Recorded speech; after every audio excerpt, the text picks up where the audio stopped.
Buenos días a todos. ¿Renovarse o morir? Bueno, la idea no es renovarse o morir, la idea es renovarse y morir, que esto es de lo que habla nuestro texto. La vida cristiana es renovación, pero también es muerte a muchas cosas. Y si no hay muerte, no hay renovación. Ahora voy a explicar qué significa eso, pero antes vamos a leerlo en Colosenses, capítulo 3. Colosenses, capítulo 3, versículos del 5 al 17, y lo voy a leer en una versión que no por moderna es menos literal. Así que hagan morir las cosas pecaminosas y terrenales que acechan dentro de ustedes. No tengan nada que ver con la inmoralidad sexual, la impureza, las bajas pasiones y los malos deseos. No sean avaros, pues la persona avara es idólatra porque adora las cosas de este mundo. A causa de esos pecados viene la furia de Dios. Ustedes solían hacer esas cosas cuando su vida aún formaba parte de este mundo. Pero ahora es el momento de eliminar el enojo, la furia, el comportamiento malicioso, la calumnia y el lenguaje sucio. No se mientan los unos a los otros, porque ustedes ya se han quitado la vieja naturaleza pecaminosa y todos sus actos perversos. Vístanse con la nueva naturaleza y se renovarán a medida que aprendan a conocer a su Creador y se parezcan más a Él. En esta vida nueva, no importa si uno es judío o gentil, si está o no circuncidado, si es inculto, incivilizado, esclavo o libre, Cristo es lo único que importa y Él vive en todos nosotros. Dado que Dios los eligió para que sean su pueblo santo y amado por Él, ustedes tienen que vestirse de tierna compasión, bondad, humildad, gentileza y paciencia. Sean comprensivos con las faltas de los demás y perdonen a todo el que los ofenda. Recuerden que el Señor los perdonó a ustedes, así que ustedes deben perdonar a otros. Sobre todo, vístanse de amor, el cual nos une a todos en perfecta armonía, y que la paz que viene de Cristo gobierne en sus corazones, pues como miembros de un mismo cuerpo, ustedes son llamados a vivir en paz y sean siempre agradecidos. Que el mensaje de Cristo, con toda su riqueza, llene sus vidas. Enséñense y aconséjense unos a otros con toda sabiduría que Él da. Canten salmos e himnos y canciones espirituales a Dios con un corazón agradecido. Y todo lo que hagan o digan, háganlo como representantes del Señor Jesús y den gracias a Dios Padre por medio de Él. Renovarse y morir. Mirad, hermanos, la idea es muy sencilla. El propósito de la salvación es crecer dejando atrás una vida centrada en nosotros, una vida egoísta. El propósito de la salvación es que Cristo sea lo único que importa y que Él viva en ti. Decía Iván en el anterior estudio de Colosenses, que me pareció muy acertado el título, ¿cuánto has crecido? Esta es la pregunta, y con gusto se lo hubiera copiado, pero se notaba demasiado. ¿Cuánto has crecido? ¿Sabéis? Hay una conversación que se produce entre creyentes muchas veces. ¿Cuántos años llevas en el Señor? ¿Se ha producido? Yo llevo 5 años, yo llevo 10, pues yo llevo 15. Y luego aparece otro que dice, pues yo 30. Vale, me has ganado. Oye, ¿y qué significa que tú llevas 20, 30 años en el Señor? Pues puede significar mucho o puede no significar nada. Porque si no has crecido, es una anomalía. Cuando un niño no crece es una situación preocupante para los papás, ¿no? Un niño pequeñito es una cosa adorable, pero si pasan 15 años y el niño sigue siendo pequeñito, ha llegado el momento de preocuparse. Y lo mismo, si han pasado varios años en el Señor y tú no has crecido, tu mal genio sigue ahí. Tus afectos desordenados siguen ahí. Pues eso es para preocuparse. Porque el verdadero cristianismo se manifiesta en crecimiento y en cambio. El verdadero cristianismo es más que una profesión de fe, una oración que tú hiciste cuando fuera. Vamos a ver 3 puntos hoy. Y estos son los 3 puntos que vamos a ver. Podemos pasar a la siguiente diapositiva. No tengo muchas, Mirad, el punto número 1 de lo que vamos a ver hoy. Crecer es abandonar una vida vieja. Vamos a ver que hay dos aspectos del crecimiento. Un aspecto negativo, que es morir a, que es lo que dice nuestro texto, haced morir, y un aspecto positivo, vístanse. Lo segundo que vamos a ver es que conocer a Jesús es el propósito del crecimiento. Conocer y reflejar a Jesús. Y lo tercero que vamos a ver es que la palabra de Dios es esencial a la hora de ser renovados, a la hora de conocer, a la hora de crecer. La palabra de Dios es insustituible. Ser llenos de la palabra de Dios. Bueno, lo primero que nos dice nuestro texto es haced morir. Haced morir. Qué pena que no estén los niños aquí, porque si hubiera preguntado si alguno de vosotros va a recibir la visita del ratón Pérez, pero claro, con la edad de los que tenemos aquí, si alguno visita el ratón Pérez se llama dentista y no suele darte cosas, sino quitártelas, si se te cae un diente. Pero para los niños es emocionante, ¿no? Que se te caigan, te vayas desprendiendo, ¿no? Vayan muriendo esos dientes de leche y vayan a salir otros dientes. Para las serpientes es la piel que dejan atrás, ¿verdad? Esa piel reseca que se va creando y van mudando la piel. Para las plantas son esas hojas muertas que van muriendo, que van quedando atrás y van surgiendo nuevos brotes. Pues mirad, una parte esencial de nuestro crecimiento es hacer morir una serie de cosas. Y hay cosas que tienen que morir en tu vida. Hermano, hermana, amigo y amiga. Hay cosas que tienes que dejar atrás. Dice el versículo 5, haced morir lo terrenal. La versión que yo utilizo, que es la Nueva Traducción Viviente, dice, hagan morir las cosas pecaminosas y terrenales que acechan dentro de ustedes. Esto es como lo del Intel Inside. Bueno, pues aquí está el pecado inside, aquí están las cosas malignas inside. ¿De dónde vienen? De dentro de nosotros, como decía Jesús. Hacerlas morir. Tienes que hacer morir ciertas cosas en tu vida. No es tanto represión. Es más bien matar aquello que te aleja de Dios y que forma parte de una vida cuando tú vivías centrado en ti mismo. Una vida terrenal. Y es interesante, la vida terrenal. Esta expresión aparece en el texto. ¿Sabéis qué es una vida terrenal? Claro, si nos ponemos súper espirituales, una vida terrenal puede significar cosas que no tienen nada que ver con el texto de la Biblia, ¿no? Venga, vete a un monasterio, vístete con una tela de saco, come pan duro todos los días y vive una vida espiritual. No, el ascetismo no es de lo que está hablando aquí. Una vida terrenal tiene que ver con una vida cuya satisfacción está en cualquier cosa menos en Dios. Una vida cuyo control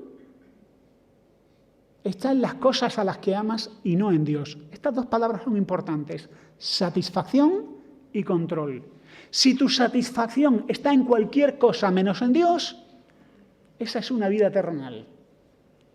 Si tu control no es el control de Dios en tu vida, es cualquier otra cosa, es una vida terrenal. Y aquí, fijaos, se habla de tres cosas. Del deseo sexual,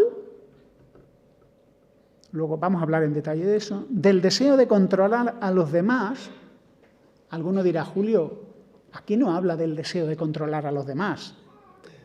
Bueno, habla de enfurecernos, del rencor, de las malas palabras, de la ira. ¿Sabéis qué es eso? La gente que se enfada, que grita, que da puñetazos en la mesa, que es despectiva, lo único que quiere es controlar a los demás. Y cuando no controlas a los demás, cuando los demás no hacen lo que tú quieres, ¿cómo reaccionas? Pegando gritos, enfureciéndote, siendo hiriente, porque has perdido el control sobre los demás. Es que yo creo que no solo tiene que ver con esas actitudes, sino con las cosas que están detrás de esas actitudes. Y luego está el dinero. Cuando el dinero es tu Dios, tu objetivo, tu satisfacción, tu todo.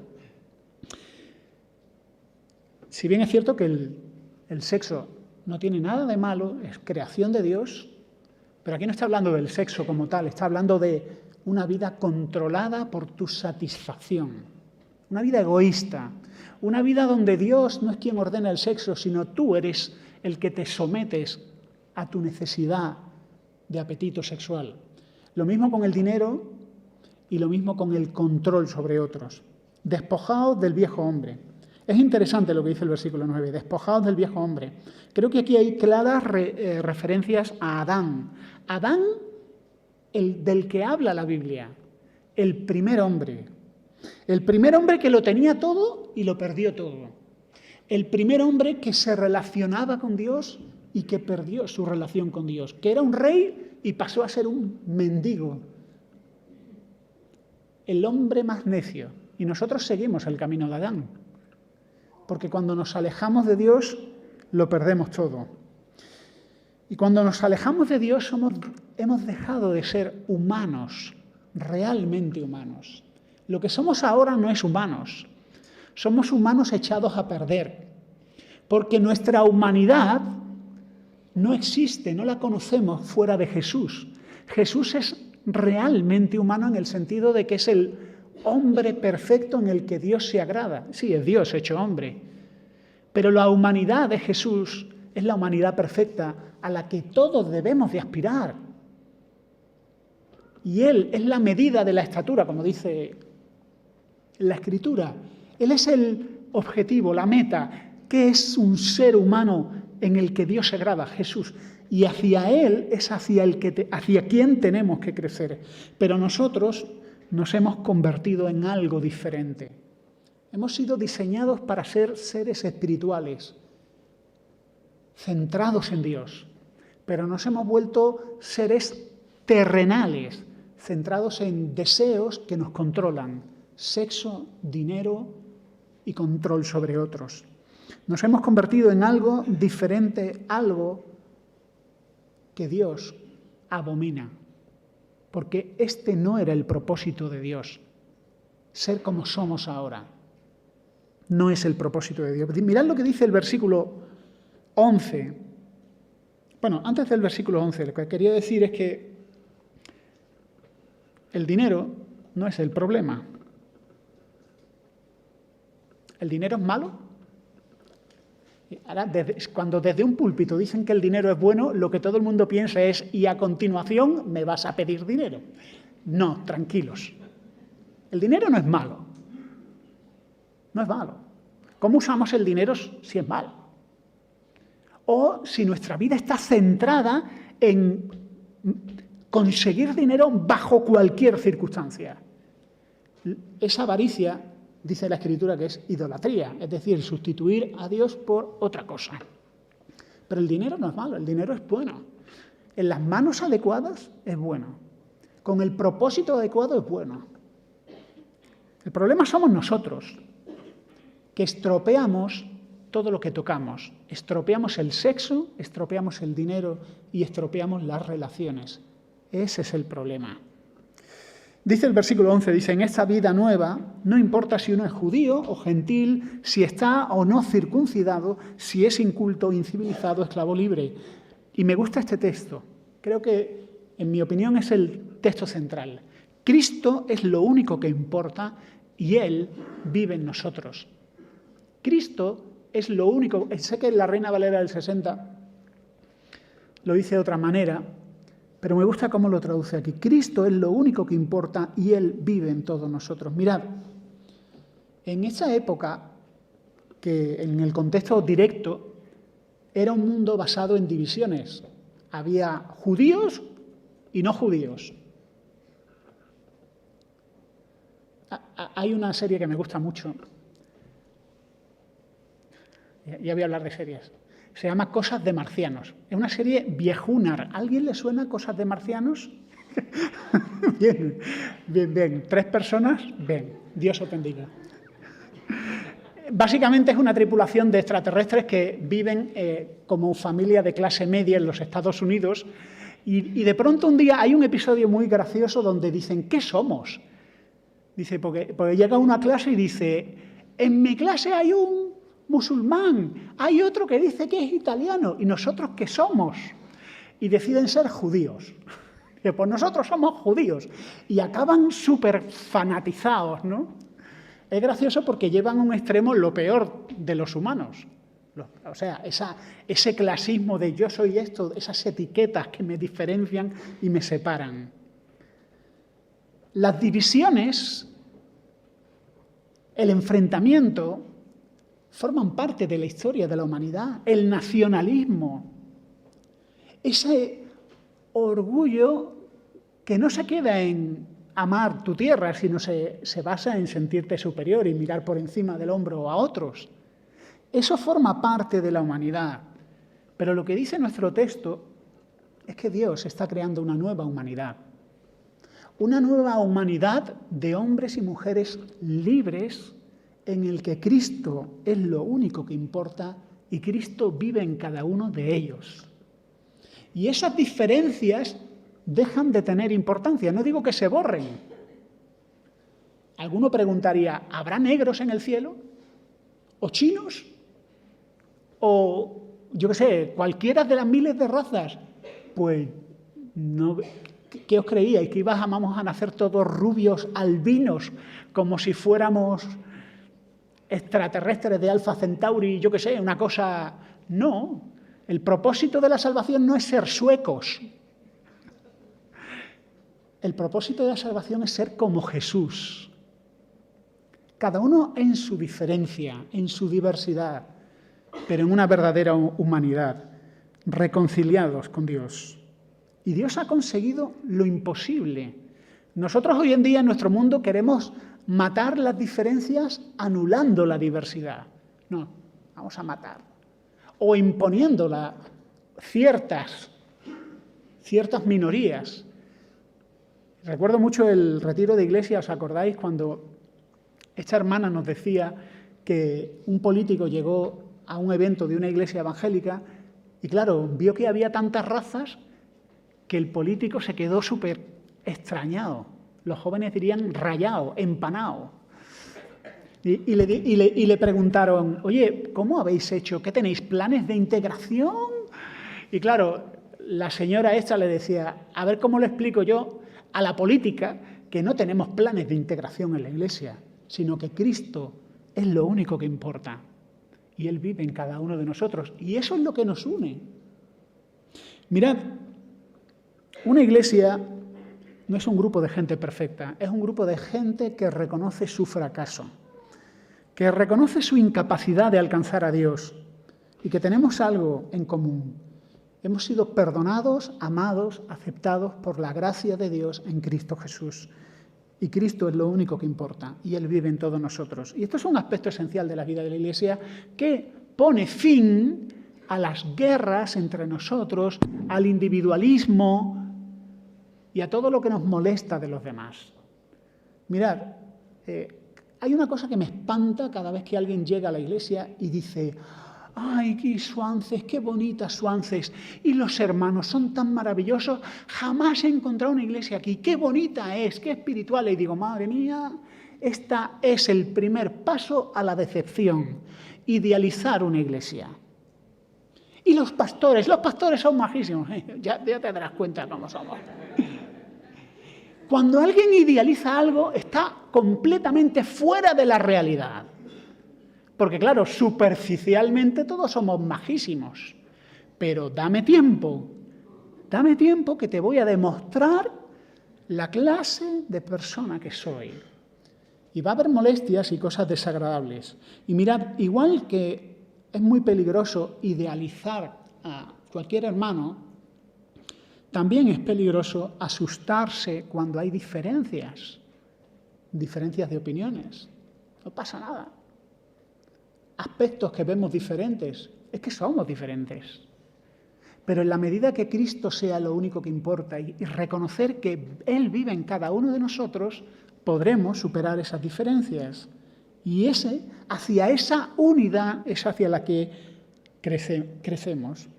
Dios está creando una nueva humanidad en la cual tu identidad no está basada en tu sexualidad, cosa que hoy es muy importante.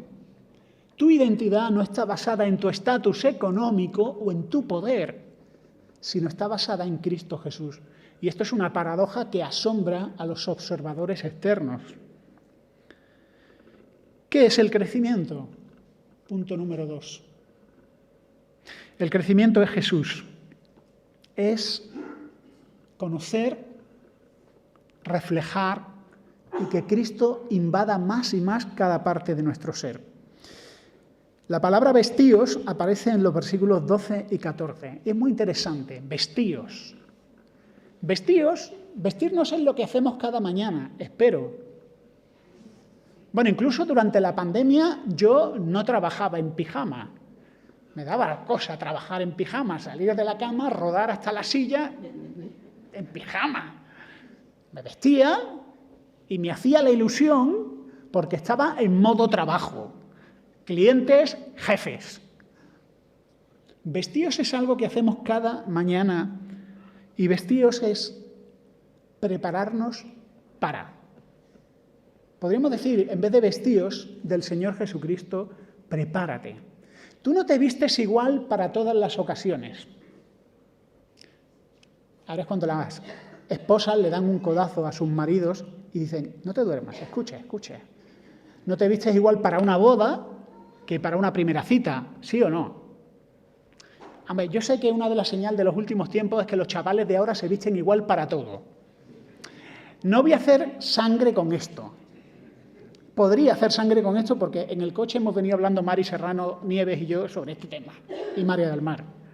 Que hay gente que se viste igual para todas las situaciones. Para una boda van igual, para una primera cita van igual vestidos, para una entrevista de trabajo van igual vestidos. No. Existió un mundo que ya murió, donde los hombres y las mujeres nos vestíamos para ciertos eventos. Y la Biblia lo que está hablando es de esto. Vístanse, dice el versículo 10, con la nueva naturaleza. Y se renovarán a medida que aprendan a conocer su Creador y se parezcan más a Él. Mirad, hubo 12 hombres que pasaron 3 años con Jesús. Y decían los demás, se notaba que habían estado con Él. Se notaba que su exposición a Jesús les había cambiado. Hubo un hombre que pasó 40 días con Dios, Moisés, y cuando bajó al campamento se notaba que había estado con Él. A ti y a mí se nos debería notar que pasamos tiempo con Dios. Y ese es el propósito de la salvación, reflejar a Jesús. Así que el cristianismo no es basar tu vida cristiana en una decisión que tomaste hace 5, 10, 15 años. El cristianismo es una decisión que tomas cada mañana, al igual que te vistes cada mañana. Si tú cada mañana te vistes, cada mañana tienes que tomar una decisión por Jesús. Es decir, ser cristiano es algo intencional, continuo, constante, porque no sale de ti. Tú cada mañana tienes que creer en Jesucristo, arrepentirte de tus pecados y tomarle como tu Salvador y Señor, cada mañana y cada día. Ser cristiano es un esfuerzo consciente, es un acto mental. Así que a veces algunos hablan de la armadura del Espíritu y hacen cosas fantasiosas. Padre, en esta mañana me pongo el yelmo del Espíritu y visto... No tiene que ver con nada de eso, nada fantástico de visualizar. Tiene que ver con conocer a Dios, tener intimidad con Dios, dejar atrás cosas viejas de tu vida y adoptar una nueva vida en la que Jesús es la meta. Vestirte de Jesús es conocer a Jesús y asombrarte de Él. Hay una serie, segunda mención a serie, que se llama Chosen. ¿Habéis visto? ¿Cuánto habéis visto de Chosen? Que yo no sé por qué, con lo que nos gusta traducir mal a los españoles las series, le han llamado Chosen. Yo creo que hemos reconocido, por fin, los españoles, que se nos da mal traducir series y películas. Yo no la he visto, ¿eh? Y no me estoy poniendo en plan espiritual. Vosotros la habéis visto y yo no. Por lo tanto, yo no estoy diciendo eso.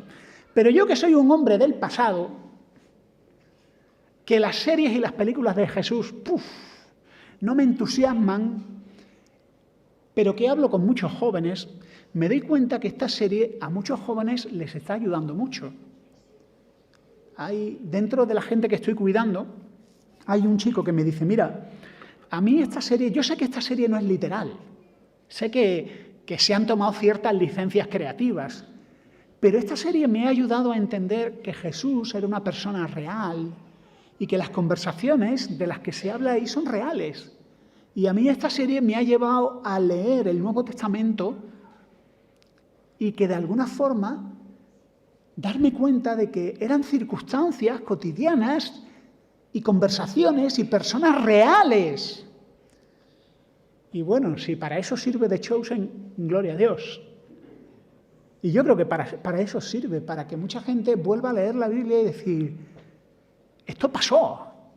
Y Jesús es muy interesante, es asombroso. Conocer a Jesús es asombrarnos de Él. Pero conocer a Jesús es darle más y más espacio a tu vida. Mirad, a veces utilizamos expresiones como deja entrar a Jesús en tu vida. Que yo me imagino cuando alguien nos visita por primera vez y escucha estas frases, dale tu corazón a Jesús. Yo no sé si alguno piensa en sacrificios mayas en lo alto de pirámides. Claro, cosas que para nosotros tienen mucho sentido, para un visitante externo le puede sonar a canibalismo, sacrificios humanos, cosas súper rarísimas.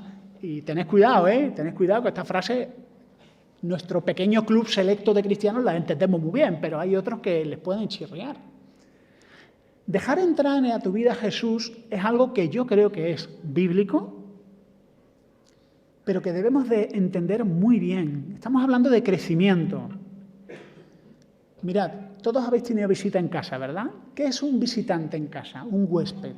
Pues una persona a la que le dejas usar una habitación, un armario y el baño con ciertos límites. Pero que esa persona se va a ir, no se va a quedar. Los hijos, bueno, en condiciones ideales son unas personitas que van a estar en tu casa un tiempo. Eso debería ser. Y que al final se van a ir y van a hacer vida aparte. Pero de lo que estamos hablando cuando dejamos entrar a Jesús en tu vida no es de dejarle una habitación y decirle, Jesús, esta es tu habitación, esta es tu parte del armario y estos son tus horarios de baño. No te columpies, no te columpies. No, dejar entrar en tu vida a Jesús significa que Jesús pasa a ser el dueño de tu piso y tú el inquilino. ¿Qué quiere decir eso? Que Jesús pasa a ser el dueño de nuestro apartamento y Él nos deja usar y morar y vivir ahí. Pero que Él tiene todo el derecho. La salvación es algo mucho más grande. Y los derechos de Jesús sobre nosotros son algo más importante que simplemente cederle ciertos espacios de nuestro domingo o de un devocional por la mañana. Es mucho más. Es que Él ocupe cada espacio. Y eso no va a ocurrir desde la imposición, sino desde el asombro y desde la gratitud. Solo cuando amas a alguien y le estás tan agradecido, vas a cederle tanto espacio a Él. Y hacerlo gozosamente, no desde la imposición. Para renovarnos necesitamos la palabra de Dios. Y este es el punto número 3. ¿Qué es renovarnos? ¿Cómo podemos renovarnos? ¿Cómo podemos hacer morir esas cosas de nuestra vida? La tiranía del dinero, del sexo, del control a otros. ¿Cómo podemos permitir que Jesús ocupe más y más espacio en nuestra vida y que nos vaya transformando y se nos note que hemos estado con Jesús? La palabra de Dios es esencial. Es esencial. Nuestra atención a la palabra de Dios es esencial. El Espíritu Santo utiliza la palabra de Dios como material de construcción para una nueva vida. Por lo tanto, tu vida espiritual va a ser tan fuerte como la atención, la importancia y el tiempo que le dedicas al estudio y a la profundización de la palabra de Dios. No hay atajos, no hay sustitutos. Dice el versículo 16, que el mensaje de Cristo con toda su riqueza llene sus vidas. Esto es interesante. No se trata de estudiar mucho la Biblia. Se trata de que la Biblia llene cada parte de tu vida. Que el pensamiento, que el conocimiento de Dios llene y ocupe cada parte de tu vida. Controle, esté presente. Enséñense y aconséjense unos a otros con toda la sabiduría que Dios da. Canten salmos e himnos y canciones espirituales a Dios con un corazón agradecido. Aquí habla de dos cosas. Habla de nuestras conversaciones, interesante asunto, y habla de nuestras canciones, importante asunto. Versículo 17, y todo lo que hagan o digan, háganlo como representantes del Señor Jesús y den gracias a Dios Padre por medio de Él.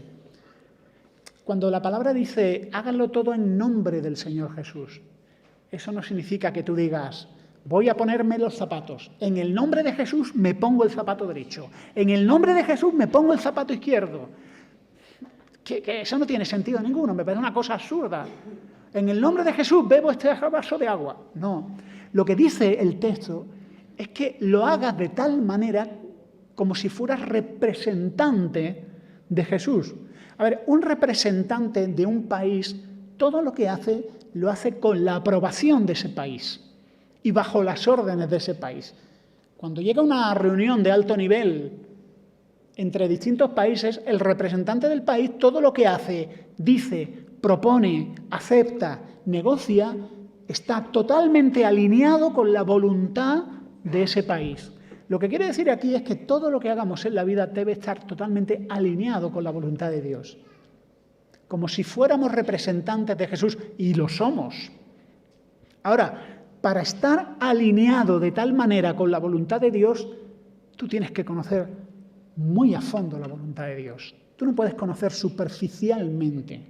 Y mucho me temo que hoy en día uno de los grandes problemas de la Iglesia, lo digo con toda humildad porque yo también estoy bajo eso, es la ignorancia, el descuido, el mal uso de la palabra de Dios. Y esto no es para mirar a nadie con superioridad, sino para mirar hacia nosotros mismos. Me preocupa hoy en día el uso motivacional de la Biblia, donde algunos predicadores, más que predicadores, son coach, entrenadores, oradores motivacionales que utilizan ciertas frases que suenan bien, pero no son bíblicas. Y esto lo vemos en redes sociales continuamente. Porque hemos abandonado la enseñanza de la palabra de Dios para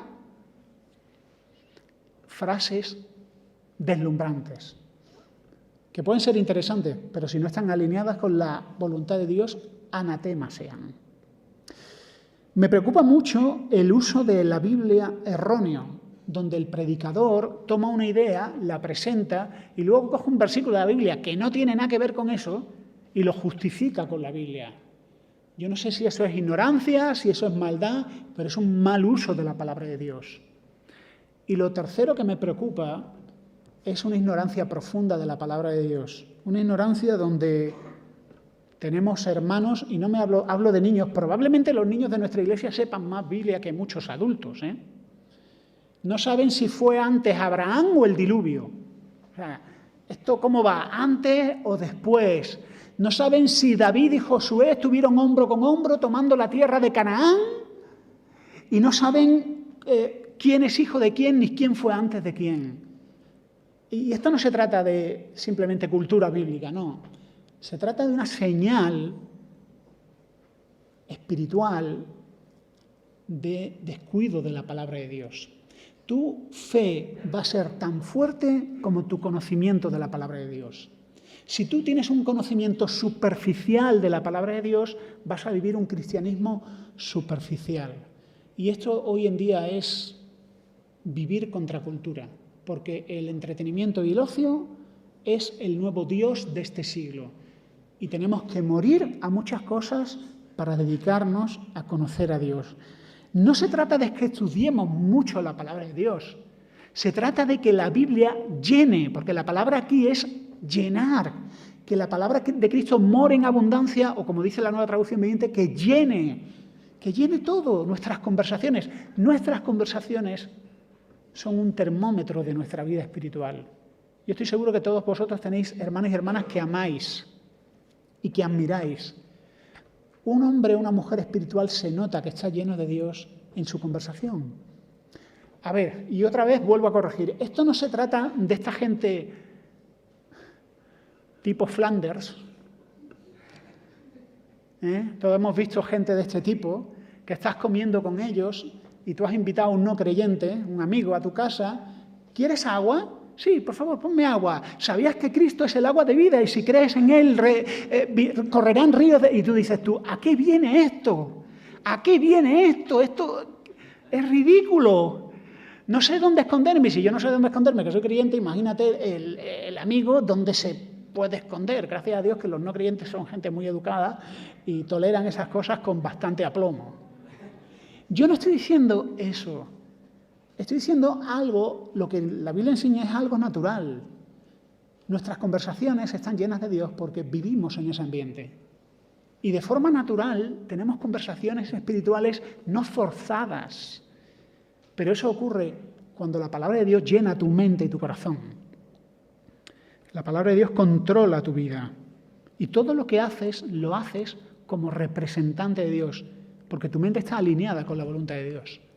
Amas lo que Dios ama y aborreces lo que Dios aborrece. Eso es santidad. Amar lo que Dios ama. ¿Y cómo podemos amar lo que Dios ama si no lo conocemos? Por medio de un estudio constante de la palabra de Dios. Y esto nos tiene que llevar a ser personas contraculturales. Mirad, jóvenes, necesitáis estudiar la palabra de Dios. Bueno, hablar de jóvenes aquí, bueno, hay jóvenes, hay muchos jóvenes. Tenemos casi todos en Pinos Reales, pero bueno, los que quedan aquí, va por vosotros. Ahora que tenéis la mente al 100%, bueno, más o menos, casi al 100%, aprovechad toda vuestra potencia de procesamiento mental para estudiar a fondo la palabra de Dios. Llegarán los años donde tu capacidad intelectual no sea igual. Y el estudio de la Biblia es espiritual, pero también es intelectual. Aprovechad ahora para devorar Biblia, comentarios, estudios, memorizar. No vais a veros en otra. Y este tiempo de estudio ahora será la base espiritual del resto de vuestra vida. Músicos. Digo músicos no para fustigar a los músicos desde el púlpito, cosa que me parece muy fea, sino porque aquí habla de música. La principal tarea de un músico cristiano es estudiar la Biblia. ¿Debe descuidar el uso, el conocimiento de ese instrumento? No, no estoy diciendo eso. Pero la principal tarea de un músico cristiano es conocer a Dios.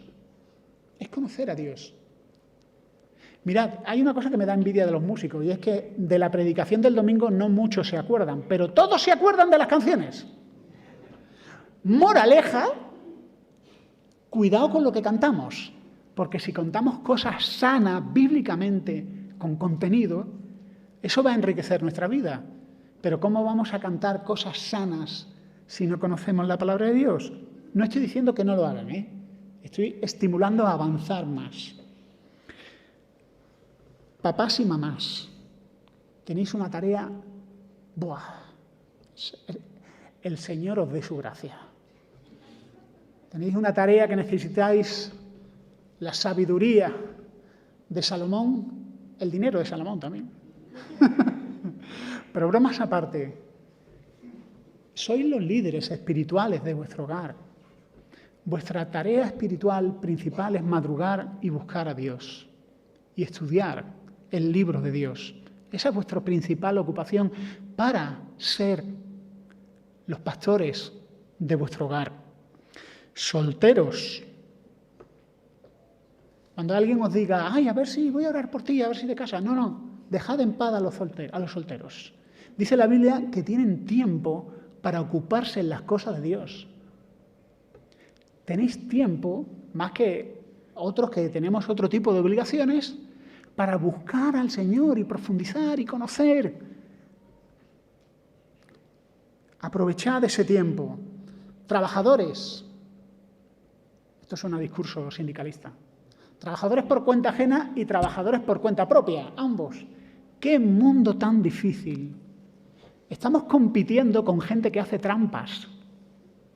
Estamos haciendo negocios con gente que hace trampas. Y nosotros queremos jugar limpio. Que Dios nos ayude. Empresarios, qué mundo tan difícil.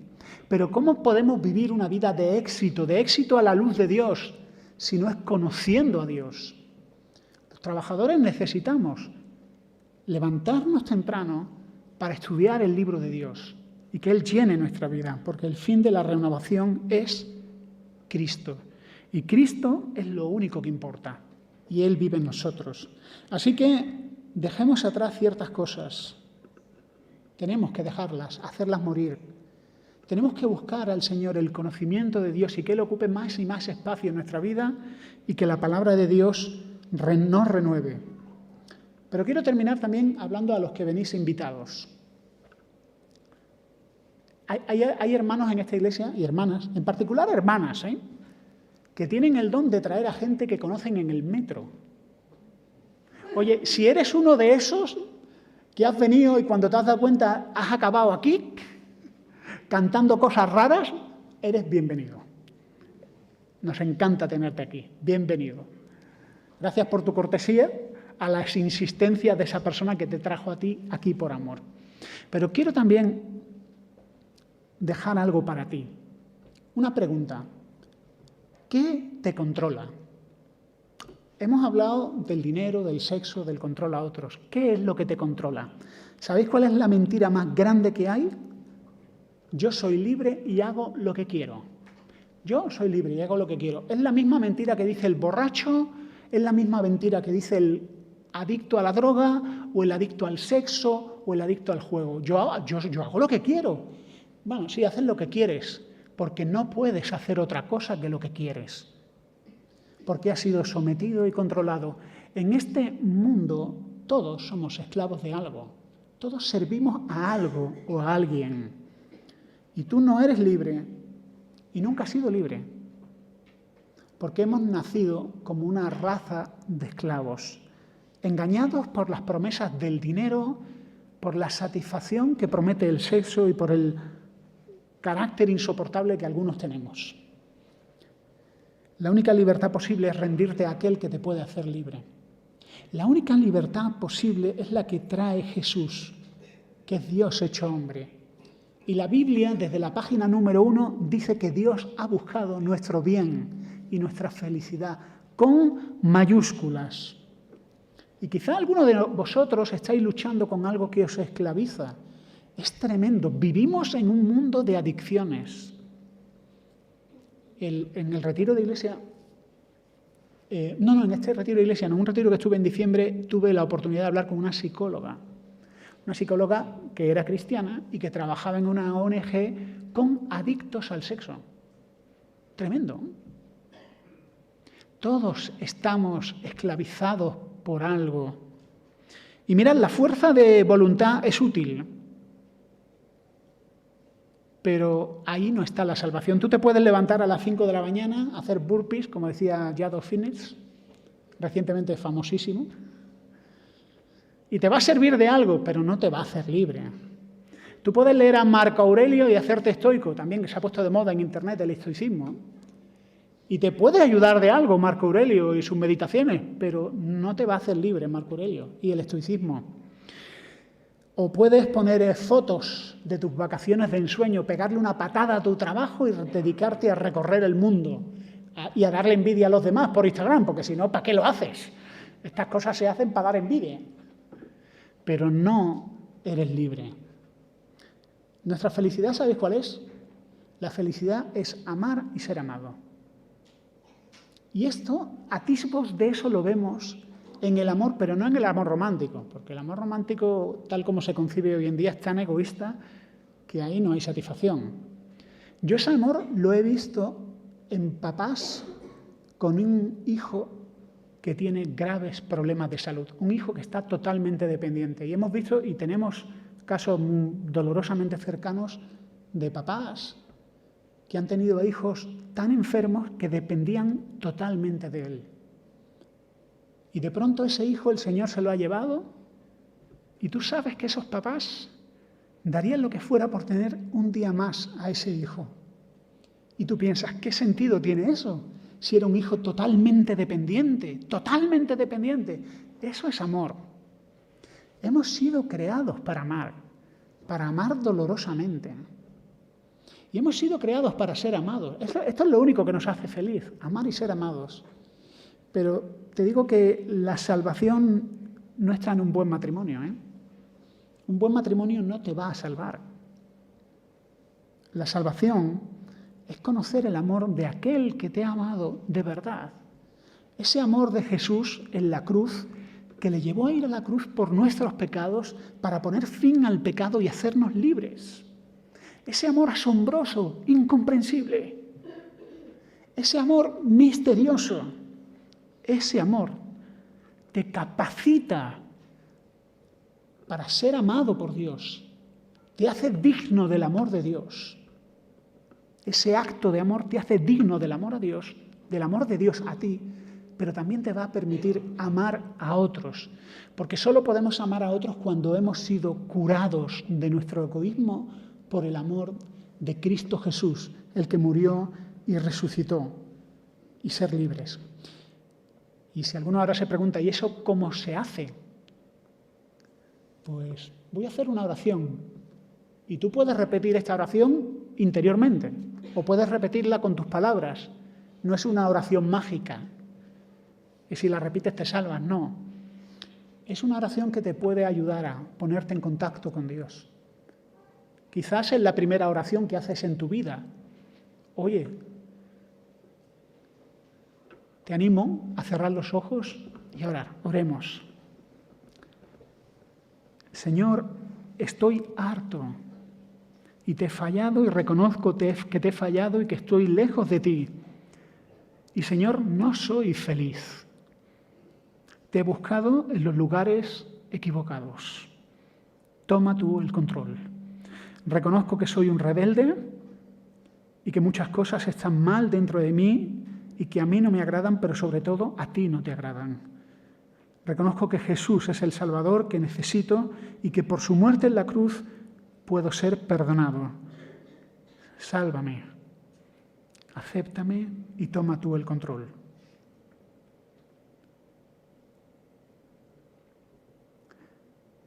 Si has orado, te animo a seguir esta conversación después de la reunión. Que el Señor te bendiga.